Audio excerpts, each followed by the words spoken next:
지금 인천 송도에서는 제4차 세계 로잔 대회가 열리고 있습니다.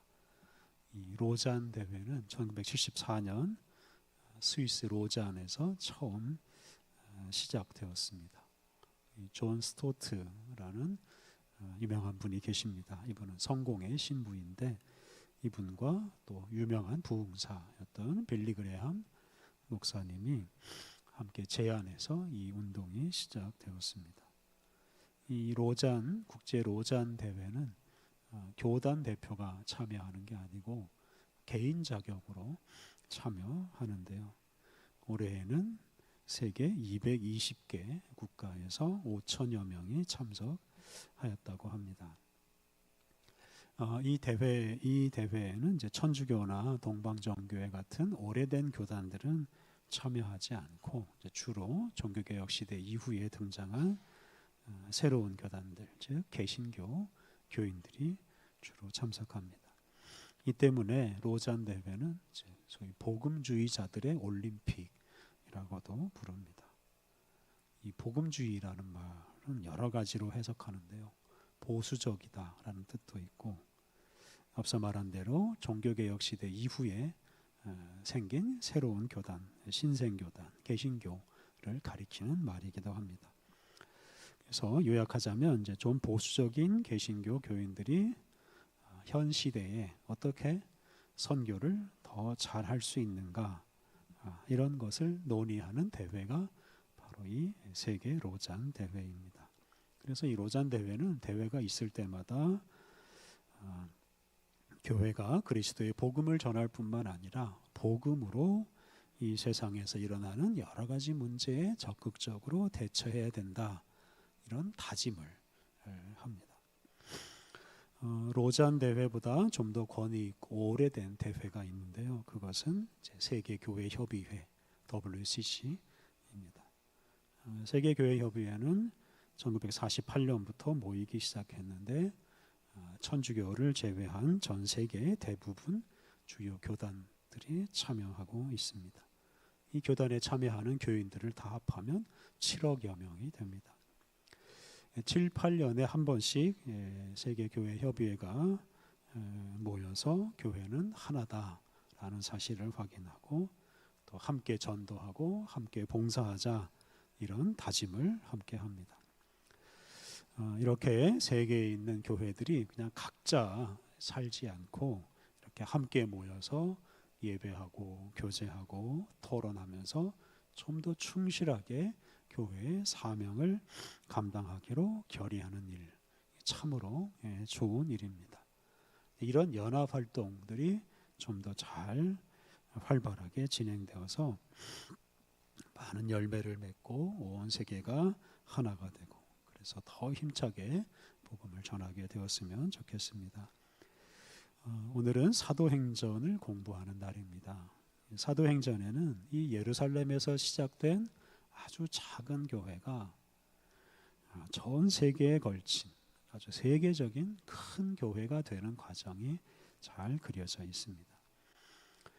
지난 시간 말씀드린 대로 사도행전은 본래 누가복음과 한 책이었습니다.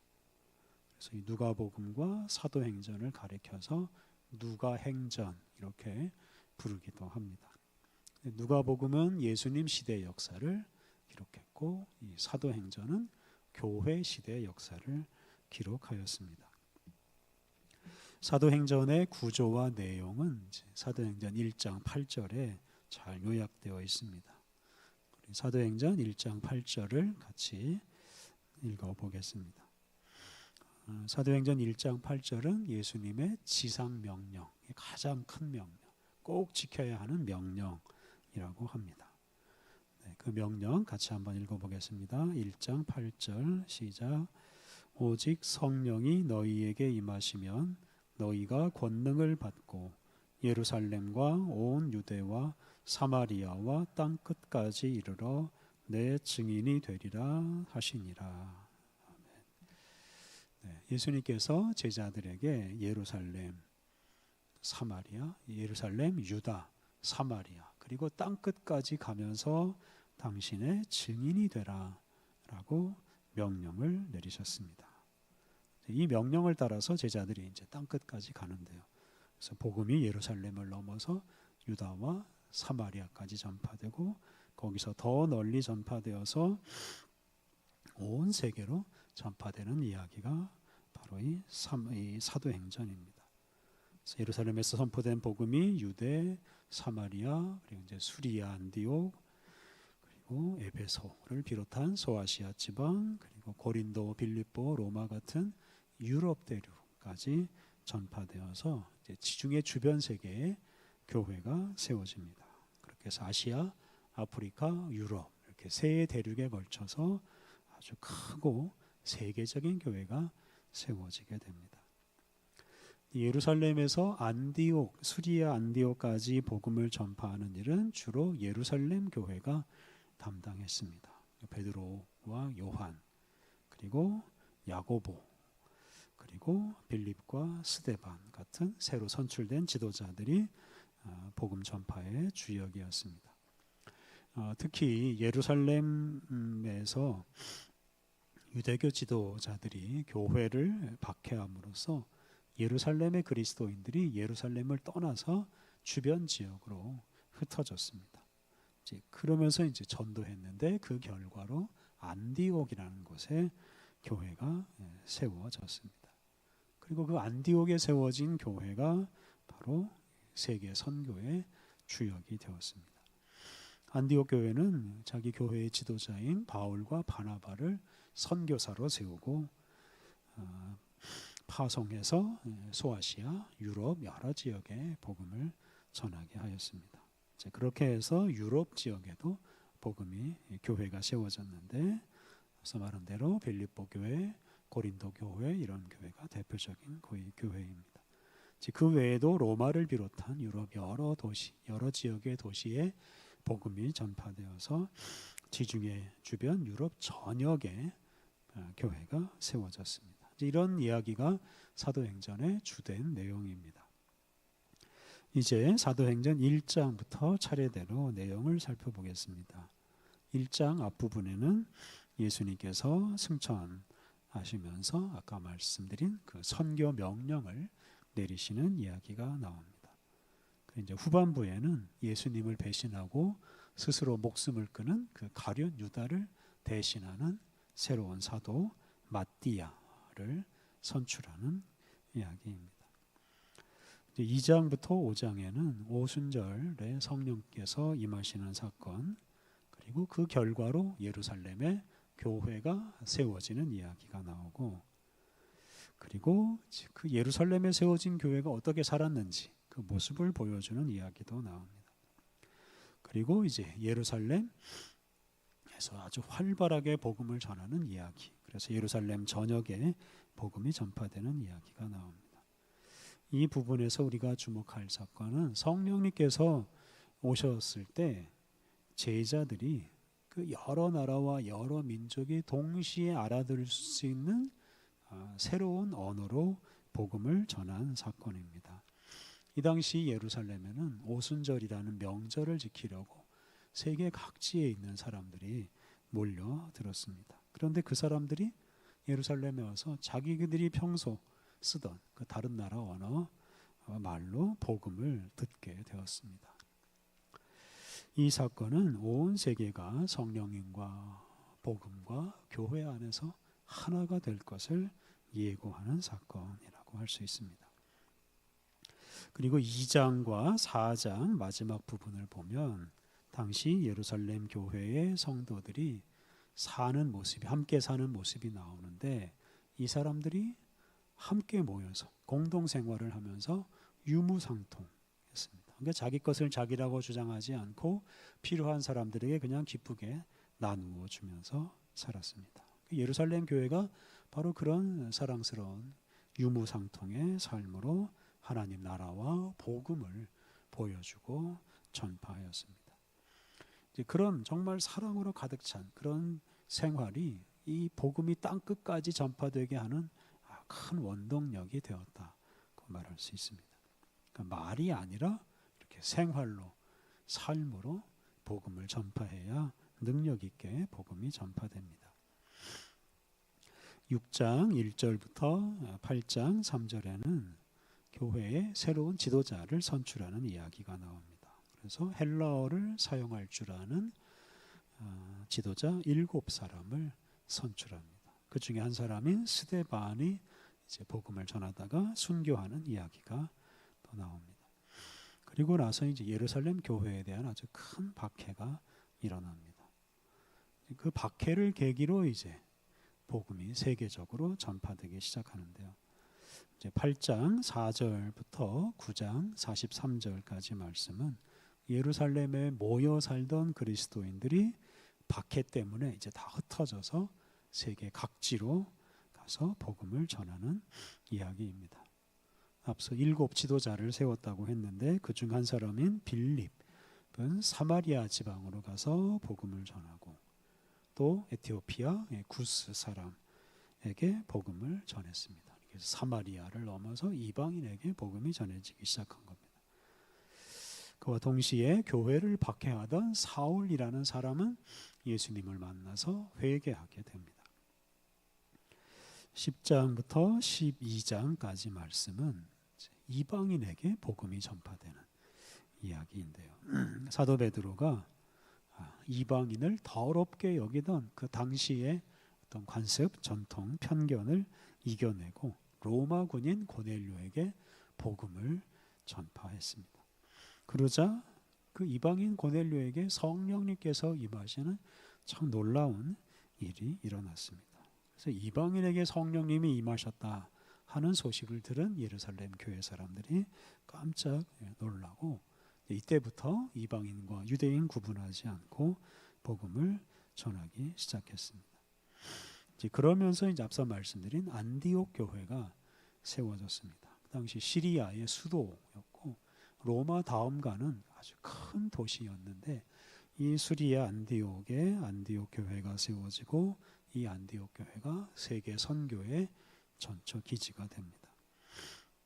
13장 1절부터 14장 28절까지 말씀은 그 안디옥 교회가 사도 바울과 바나바를 선교사로 파송하는 이야기입니다. 이걸 사도 바울의 1차 전도 여행이라고도 합니다. 바울과 바나바 두 사람은 이제 터키 지방에 있는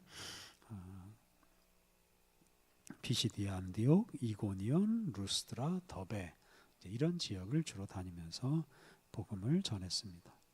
그러면서 이제 예수님을 믿는 이방인들이 아주 많아지게 되었습니다.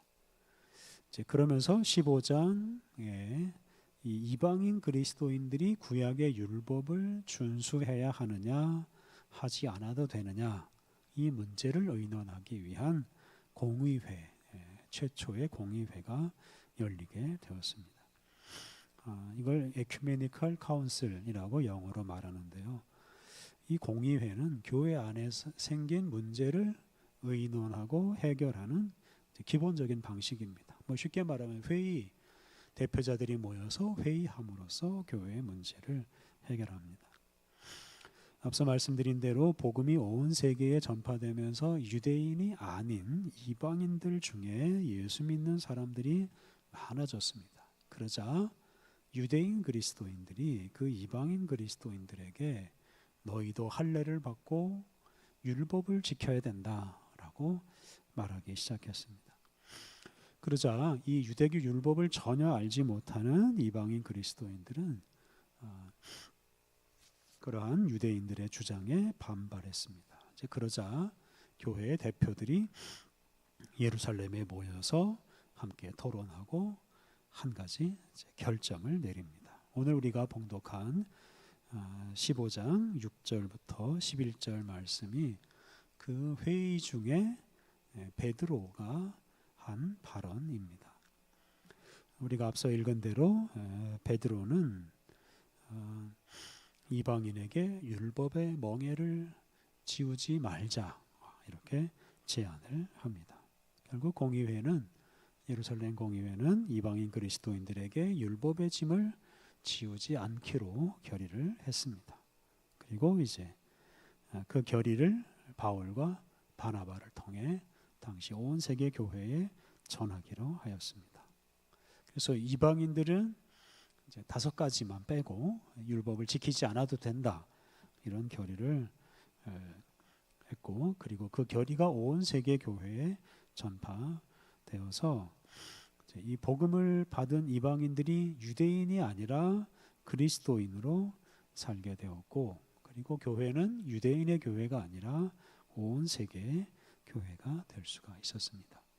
이렇게 당시 교회가 이방인들에게 문호를 확 개방하는 이런 결의를 잘 하였기 때문에 세계적인 교회가 될 수가 있었습니다. 이렇게 회의를 통해 문제를 해결하는 이 공의회 덕분에 당시 교회에 아주 다양한 사람들이 공존했습니다. 그래서 앞서 말씀드린 대로 교회 안에 율법을 지키며 살아가는 사람들도 있었고, 율법을 지키지 않고 살아가는 사람들도 있었습니다. 그래서 유대계 그리스도인과 이런 이방인 그리스도인들이 율법에 관한 의견이 서로 다르지만 서로 인정하고, 그냥 너희는 그렇게 살고 우리는 이렇게 살자, 이렇게 함께 인정하며 살았습니다.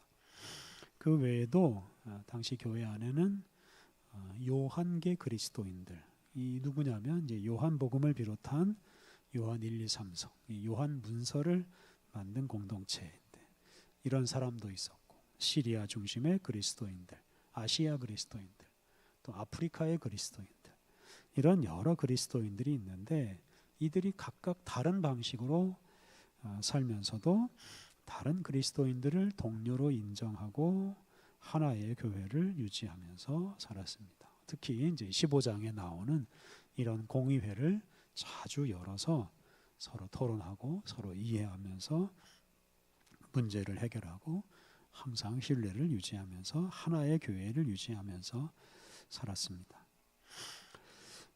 교회는 이제 각 지역별로 다양한 모습을 갖추어야 합니다. 이걸 교회의 다양성이라고 부릅니다. 그래서 한국 교회, 일본 교회, 뭔가 좀 달라야 된다 하는 뜻입니다. 이런 다양성을 상실한 획일적인 교회는 참된 교회라고 할 수가 없습니다. 또 각 지역의 교회들은 이런 공의회 같은 이런 회의를 통해서 함께 모여서 우리가 서로 같은 교회의 지체다라는 것을 확인하면서 살아야 합니다. 이것을 이제 교회의 보편성이라고 부릅니다.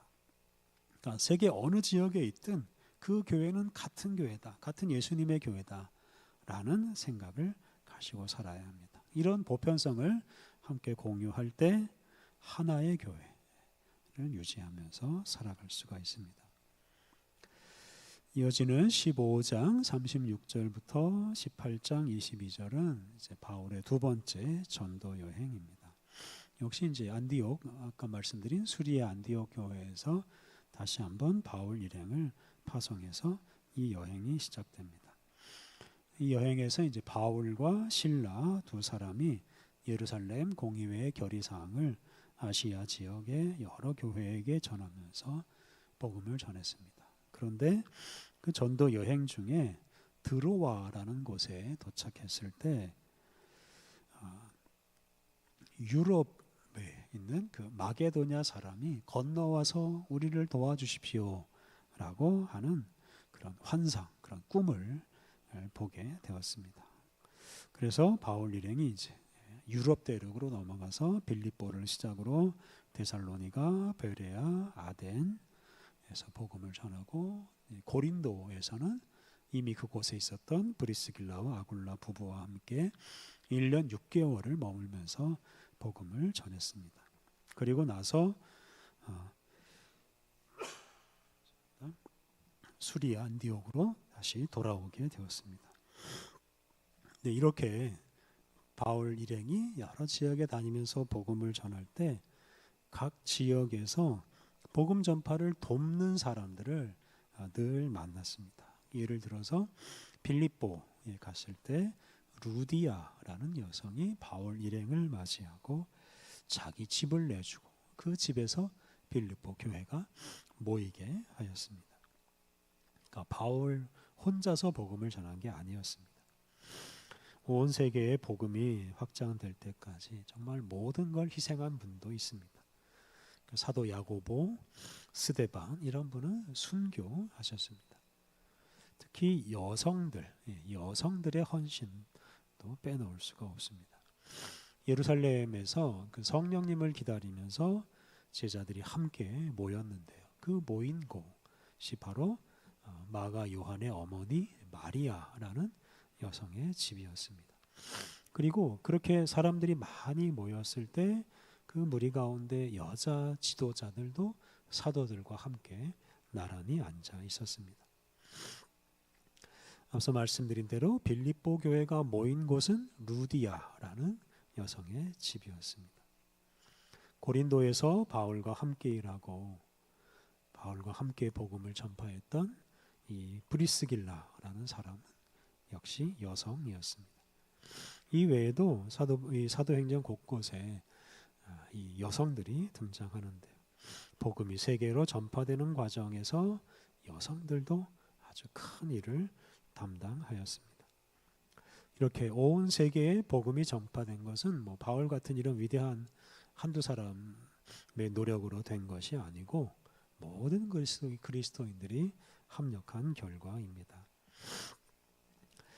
18장 23절부터 20장 38절까지 말씀은 바울의 세 번째 전도 여행입니다. 사도행전 뒷부분은 바울의 1차, 2차, 3차 전도 여행 그리고 로마로 가는 여행 이렇게 네 번에 걸친 여행기입니다.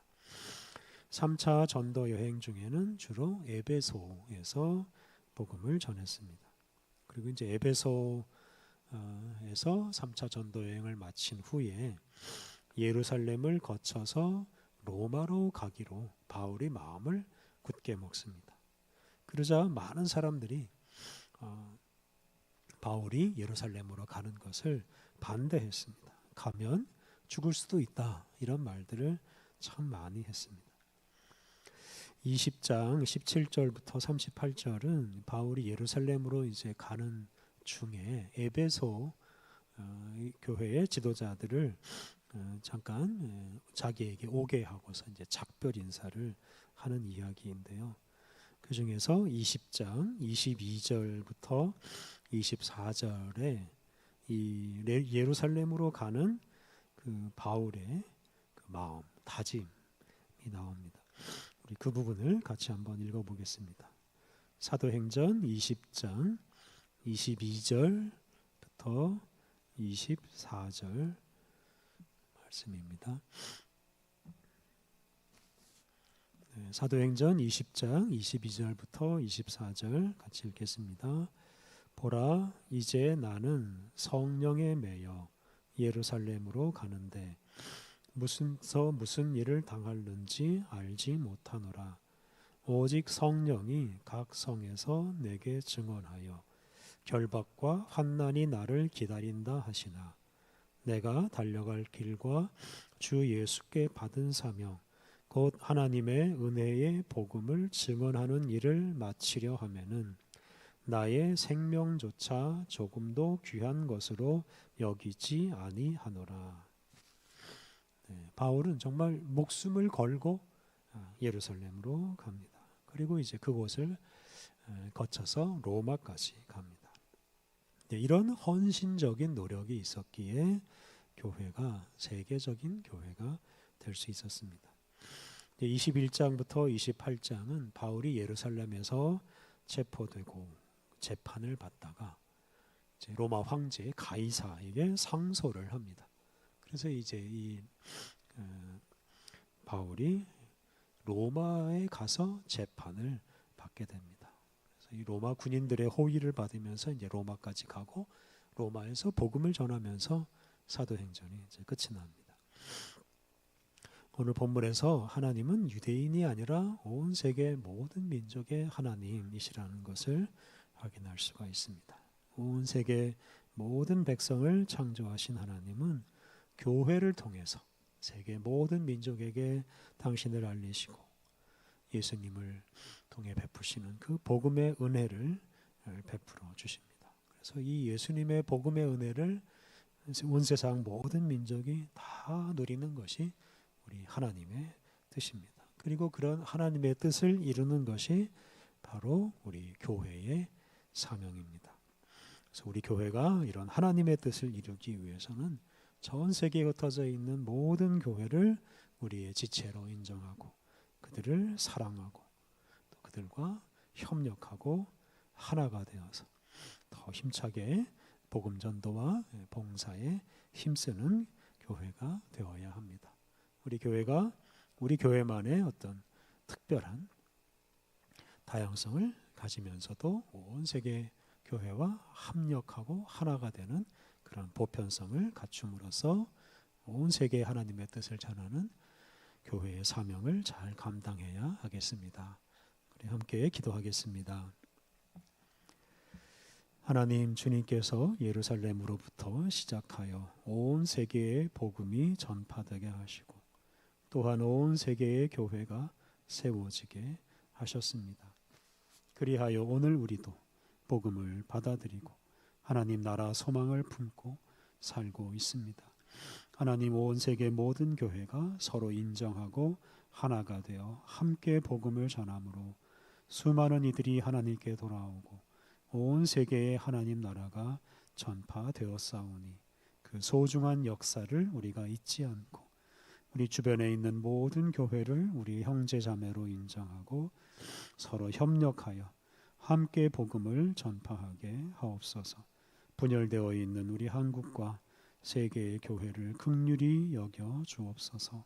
모든 교회의 지체들이 회개하고 마음을 합하여 하나가 되어 힘차게 복음을 전하게 하옵소서. 예수님의 이름으로 기도드립니다. 아멘.